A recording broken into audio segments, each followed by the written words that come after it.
भएन, रोडको समस्या समाधान भएन, अनि फेरि स्थानीय सरकार र यहाँको जति जनता छ सबै मिलेर आन्दोलनमा आउँछ। यही हो अहिलेको लागि खुल्ला भयो।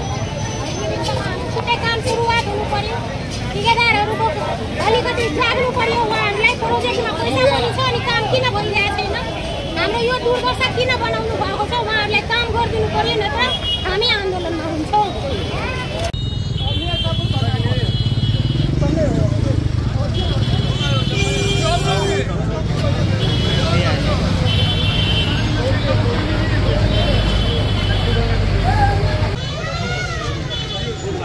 कोनो गाड़ी जो बैठा ना बैठा बैठा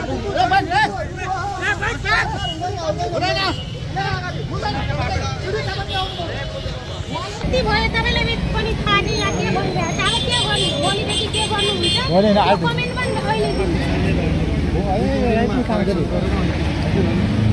2-3 दिनमा करेक्सन गरेर पिच गर्नुहुन्छ।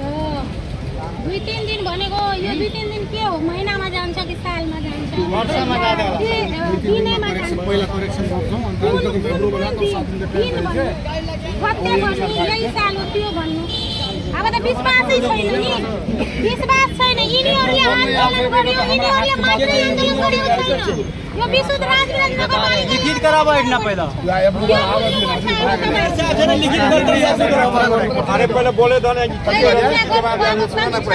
मैले कुरा गरेको छु। मलाई 2-3 दिनमा यो परेको गर्नु भनेको उहाँले हाम्रो प्लान चलाउनु उहाँले नै आई गवर्नमेंट एकरे प्लान से करबे तो एकर समझौता की रहे जे ठीक है तू अपन प्लान से काम क्या ले, लेकिन हमार एते दूर पिच के एकर समझौता ई रहे। तो हम कहले ठीक है एते दूर हम पिच कर देबो, हमरा प्लान से काम कर दे। हमरा प्लान तो नहीं है, तोरा प्लान छो हमरा कर दे से समझ ओ कर दे।